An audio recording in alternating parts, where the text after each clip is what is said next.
Welcome to Living Local with Frisbee Real Estate, where we connect neighbors, businesses, and stories because home is more than four walls. I'm your host, Ed Frisbee. Join me as we sit down with local business owners, community leaders, and neighbors to share what makes Western North Carolina such a wonderful place to live. Let's jump into today's conversation. Thanks for joining us today. We have a special guest with us in green, which is helpful for you to see him even easier. But this is Hunter Holbert. He's with R&H Landscape Development, which is a local landscape company. Hunter, thanks for joining us today. Absolutely. Thanks for having me. Yep. So you're probably the first person that has a large beard that we've interviewed, so that's exciting. So we'll have to touch on that. But before we do that, tell us about yourself a little bit and about R&H. Well, I'm a local. I've, lived here all my life. The family's been here forever, as long as I know. Dad founded R&H over 30 years ago. It was kind of a one man and a truck and a helper kind of thing for a long time, and I think he liked it that way. But, as soon as I graduated college, I said, I want to make sure that this is a business that can sustain itself and also, provide me with an avenue to retire. So I decided to scale it up enough and get some employees. So it's a little different than when Dad ran it, but we still try to curate to the personal touch side of things, so that customers know who's there. I try to make sure that all of our customers know all our crew names, so that they're all familiar, they can communicate. I try to get rid of the issue with some landscape companies is, you have to call in the office to get anything done, to make sure your crew knows what they're doing. But I try to cut that out, so that it's much more personal. Try to keep it the way Dad had it. So what kind of services do you all offer? So we're a full service landscape company. So we do, yard maintenance, of course. We also do what I call enhancement, which is like mulching and pruning. And we also do some installation. So we do small retaining walls. We don't go into the engineering side of things. We keep everything short so that it's more landscaping and less construction. And then we also do, patios, pavers, things like that. It's about 50-50 maintenance work and install work. So what size, how big of patios would you do, or what kind of work? We actually try to stay to smaller things because we're better equipped to do smaller, more niche jobs than we are to do, a massive commercial installation. If you're doing something like that, there's companies that specialize in doing that all the time.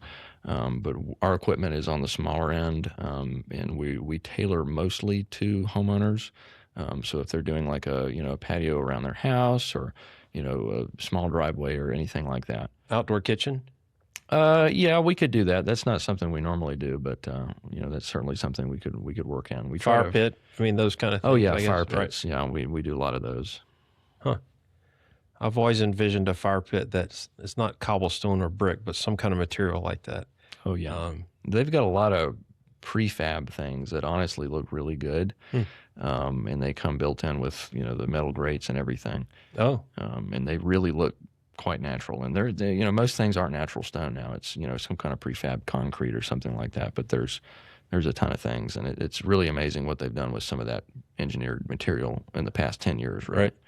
And I'm guessing a professional company like you guys probably get supplies different than the consumers do. So, we do. So you might see different things than what we might see at Home Depot or Lowe's. Yeah, Lowe's and Home Depot has its place. They deal with larger wholesalers and try to buy and sell. For the small volume that homeowners buy, they get a better deal when they go to Lowe's or Home Depot. But for the most part, if you're buying a lot of stuff, it's better to go straight to the source. And that goes for, building products as well as landscape supplies, all that. We're recording this in the winter. And so do y'all salt or anything like that related to snow removal? Yes, we do. And I actually spent my evening yesterday hunting down some salt because nearly everyone is sold out since this event covered such a large area. Yeah. So I did manage to hunt some down in Spartanburg. I drove down there and met the truck at 6 o'clock, picked it up, and got home about 8:30. So you had to go that far? Yeah, Yeah. I mean, literally. That's what I thought. Yeah. I had a truck driving down to South Carolina, Travelers Rest, Greenville, hunting down some salt. I went north up towards Weaverville to try and find some, and then finally I lucked out and found some in Spartanburg. Well, I probably should ask this off mic, but by the time it releases, it doesn't matter. But did you go to like a Lowe's or Home Depot or more of a supply house? Oh, both. I mean, Okay. everywhere. You know, I probably made over 100 phone calls to Gosh. anywhere I could think of, you know, because it's an issue now. It's not just, you know, your local tractor supplier, Lowe's, Yep. Home Depot. They're not just out. It's also their distributors Yep. and so on and so forth, because this is very unusual weather for our area. It is. It's affected a large area. So it's affected Greenville, I think, as much as us, which has affected our supply. So Right. Tell me about Helene. How did it affect your customers and your business? Hurricane Helene. Well, that was an interesting.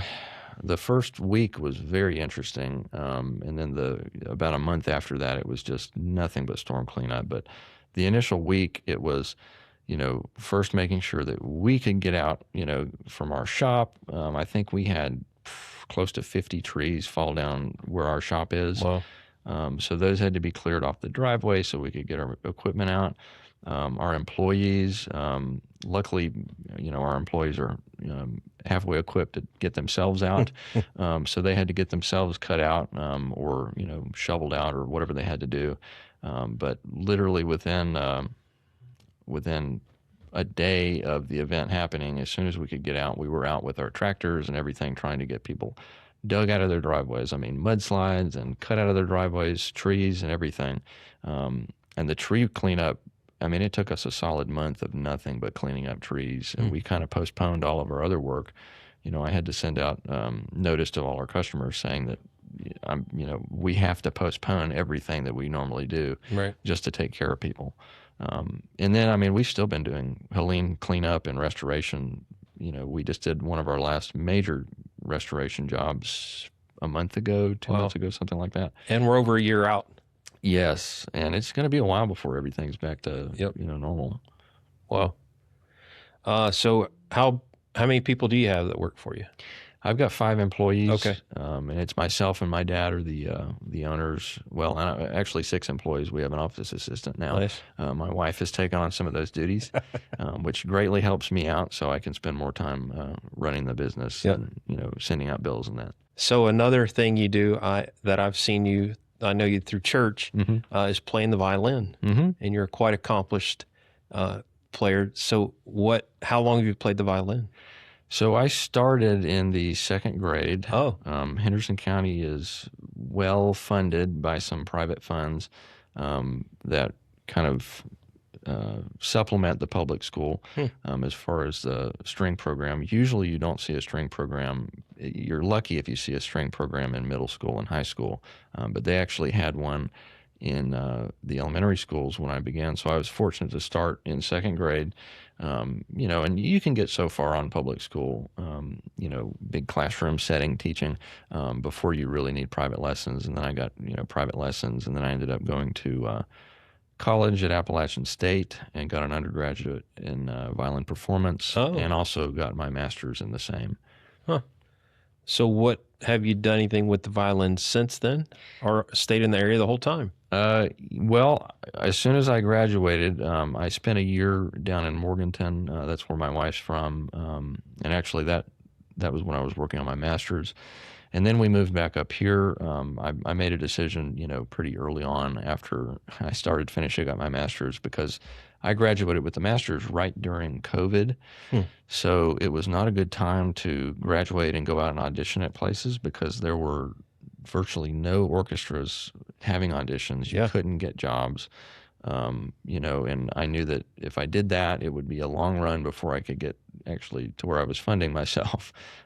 So I made, that was part of the decision, but the other part was, I didn't want to see Dad's landscape business, end with him. I wanted to do what I could to keep that going. So I opted to do the landscape business full time. And fortunately, I've been very, very careful with my hands to make sure that I can still play the violin on the weekends and, evenings, wherever I have time. So you do play other places? I do. Right now I'm on the roster with the Hendersonville Symphony, also the Brevard Philharmonic, Symphony of the Mountains, and I also play weddings and other events like that. It's more of an entertainment for me than it is anything. I definitely could not give that up.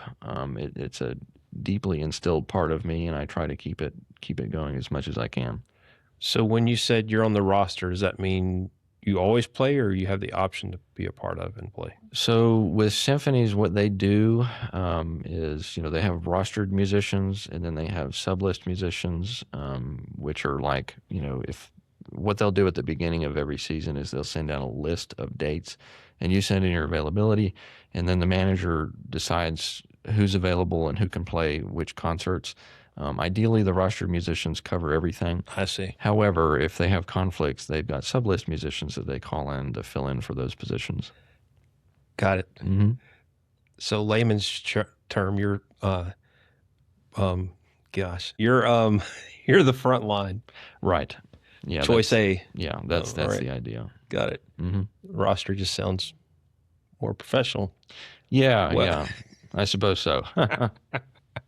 And weddings, people just contact you directly? I actually don't do that Okay. because, since I have to run a landscape business, I don't have a lot of time for communication. So on the occasion, if I know somebody and they want me to play a wedding, I'll do that management and I'll put together a quartet or something. But gotcha. I prefer to work there's a few local companies that I see that they actually do all the intercommunication between the bride and the bride's mother. And then I just show up and play, which is fantastic. Are you saying that's easier than talking to the bride and the bride's mother, the process? Yeah. Absolutely. Yeah. All right. So how long have you had a long beard? It's probably been 3 years now. Oh, so it's recent. Yeah. Okay. I've had a short beard for probably 10 years now. But, at some point it's like, I guess I was going into a winter time and I thought, I'll grow it out, stay warm for the winter time. But I just never trimmed it too much shorter. I like to keep it about here. If it goes much longer than here, it gets in the way because I do have to work on equipment and, other things. And if it gets too long, you get it caught in things and then it's just uncomfortable. But this is a happy medium. Well, it looks really cool. What's funny is I don't laugh when I see you, but I think normally a big beard like that's on a burly guy. Oh. And you're lean and young. So I'm thinking of big fat guys, old, that have the big beards. So, or do you have a motorcycle? I do not. Okay. I that is too much of a safety risk for me. See, it's another stereotype with the big beard. So, all right. So you grew up in the area. Mm-hmm. Do you like to eat out? Do you like to make suggestions of food choices when somebody comes to visit the area? Yeah, we don't eat out terribly frequently. My wife's a good cook, and I also enjoy cooking when I have time. Oh. I'm not the best cook, but I enjoy it. But when we do eat out, our go-to is probably Umi. Downtown, we love their sushi. Yep. Any chance we get, we like to go get a boat, for two. Or I'm trying to find some more people that would like to go because they have a boat for like 6 people, and I'd really like to get the big boat. But not many people that I know want to go eat that much sushi. But we love Umi, and we're also big fans of Binion's. Both local places. So. Binion's delicious. Yeah. Umi's delicious. We tend to end up at Champa's more than Umi's for some reason. Yeah. I think they're both, neck and neck. Yep. It's very good. It's better than what the grocery store deli has. Oh, absolutely. I think that's why people don't like sushi is they get that, and then that's their thought forever is that grocery store sushi. Yep. So if you have people that come visit from out of town, like, hey, you need to go check this out, a local hot spot or a local place to hike or visit, views, anything like that come to mind? We're not big hikers, but I always, if people ask where's the best thing to do, I try to recommend, check out our downtown. It's nice and quaint. It's got a lot of places to walk. And also, I enjoy driving on the parkway. I'm not much of a hiker. I get my outdoors in while I'm working, so I I don't do a lot of that on my free time. Yeah. I would expect that. Yeah, the parkway's awesome. We haven't been on it since Hurricane Helene, though. Yeah. Have you? I've been through it a few times. Okay. Some areas are cleaned up great, and it's going to be years and years and years before you can look out in the woods and you don't see the evidence of the storm. Yeah. And that's not just on the parkway; it's really everywhere. Some areas like Laurel Park was a really bad one because it's a real dense forested area, and there's old growth trees that are laying over still. I think everyone's done a good job getting the first 20 feet or so cleaned up, but once you look deeper into the forest, it's still fairly hairy in certain spots. Yep, that's well said. As somebody in landscaping, is there a need for them to clean it up? Not really. Right. Forests kind of naturally heal themselves, and actually, to some degree, it's beneficial for trees to fall over and do their own thing, compost down. Over time, if you ever go walk in the forest, you'll see these dips and hills, various places. A lot of those are formed by trees falling over and then the stumps rotting. And what it does is the stump will lean over, pull up a section of dirt with it, and that stays on the stump. And as the stump rots away, that leaves a little hill, and then you've got the dip behind it. And that kind of forms, helps form a natural forest ecosystem. And, a managed forest is what, you'd call, these landscaped areas that you see, even though they're forested, they're still managed because every time a tree falls over, they get cut up and the stumps get pushed over or something. That's not necessarily natural per se. A lot of the cleanup that we have already accomplished is what I would call the necessary cleanup. And of course, there's more where people need to access, areas of their property that they haven't. But if you have a large woodland, trees falling over is not a bad thing. It forms habitats for small animals to live in. As those trees rot down, it provides nutrients.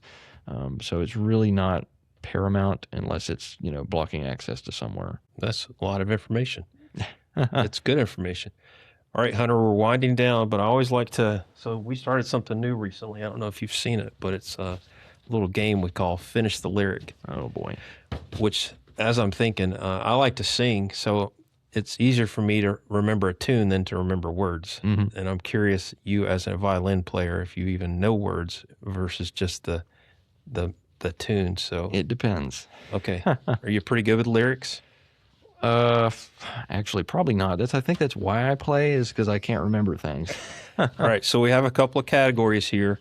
We have country, pop, rock, and Christian. So you can choose that, and then you can choose the decade. We have 60s, 70s, 80s, 90s, 2000s, and current. Okay. What comes to mind? Probably country. Okay. And let me jump to country. I would say I'm probably better with the 80s or 90s or 2000s. All right. The current stuff is totally different. All right. Let's see. Here, I think you'll do well with this. So I'll read a few lines or a few words, and then you finish it. And I'm just reading it, which in my head is a lot harder than humming it. So as long as old men sit and talk about the weather. Something about little or old women. Yes. Wow. Yeah. As long as old women sit and talk about old men. Yeah, there we go. It's forever, never, amen. Randy Travis. Yep. Wow. Good job. No, I haven't used that one yet, so well done. Here's another one. Out in the country past the city limits sign. There's a honky tonk near the county line. Yeah. Okay. Boot, scoot, and boogie. Yep. There we go. Brooks and Dunn. All right. This is the last one in the 80s and 90s. I got friends in low places. Where the whiskey drowns and the beer chases my blues away. Yep. Friends in low places. Garth Brooks. Huh. Wow. Way to go. This one I don't know as well. So this is in the 2000s, 2010s. I like my chicken fried. Cold beer on a Friday night. The song's Chicken Fried. Yep. Zach Brown Band. Yep. Here's another song. I don't know some of these. I dug my key into the side. of his pretty little souped up 4-wheel drive. Yeah. There we go. Wow, Hunter. That's before he cheats, Carrie Underwood. Yep. Wow, you're doing awesome. Last one then. You're almost 6 for 6. This is headed down south to the land of the pines. Something about dogwood. I'm thumbing my way into North Carolina. Okay, there we go. It's Wagon Wheel. Okay, yeah. Darius Rucker. I just played that for a wedding, so I wasn't learning on the violin. Lyrics. Yeah, yeah. Wow. Yeah, no lyrics when I'm playing. So how did that sound? Pretty good? It was fairly And you're good. saying this, so does that mean you picked it? Well, no. I mean, it's kind of more of a country tune, but it does have a pretty prominent fiddle part. And again, you're doing that. I thought you'd be doing this. What? That's your just hand gesture. That's just how I talk. When I say playing an instrument, it's some kind of gesture. Do you play guitar? No. Okay. No, never played guitar. It's not the same. No, actually, the closest thing to violin is probably the mandolin. Okay. Because they're just double string, and it's all the same notes, same fingerings. From what I understand, I'm not a mandolin player, but I think it's the same. Yeah. So from an ignorant consumer, is a violin same as a fiddle? It depends on who you talk to. There's a common joke. It's like, a violin has strings, whereas a fiddle has strings. It can be set up differently, or it's how you play it mainly. Gotcha. Yeah. So it is the same instrument? Yes. Okay. We heard it here first. Yeah, there you go. A man with his master's in violin. Or what is it? Music performance violin? It is a master's in music performance with a concentration in the violin. Gotcha. Yeah. And do you ever play the violin for any of your clients with R&H Landscape? I don't think I've ever done that. I have had some clients attend events that I've played at, but I've never played for them per se. Yeah. Well, maybe some will ask after they see this. I'm sure you'd appreciate that. I prefer to keep it separate. I understand. Yeah. Because I wouldn't want to sing for somebody that's a client of mine in real estate. There you go. Yep. Yeah. It's very different in my head. Mm-hmm. All right. Hunter, thank you very much. Tell people how they can find you and reach out to you with questions. Yeah, you can look us up on Google. We've got a Google listing, R&H Landscape Development. We also have a website, rnhlandscapes.com. But I guess the best way is just do a Google search. We should be the first thing. And is there office phone number? Yes, our office phone is 828-606-3738. You can call or you can text us. Oh. Yeah. And your wife will be there most likely. Yes, you'll either get her or me on the occasion. Gotcha. Yeah. Awesome. Well, thank you, Hunter, for taking time. Absolutely. And check them out. I'm sure you're still growing. Yes. R&H Landscape Development. Absolutely. I have some ideas in my mind for future uses. So thanks again, Hunter. Yes, thanks for having me. And to all of y'all listening and or watching, keep living local. Thanks for joining us on Living Local with Frisbee Real Estate. If you enjoyed today's episode, be sure to follow the podcast and share it with a friend. To learn more about Frisbee Real Estate, your lifelong home resource, visit frisbeerealestate.com. Until next time, keep living local.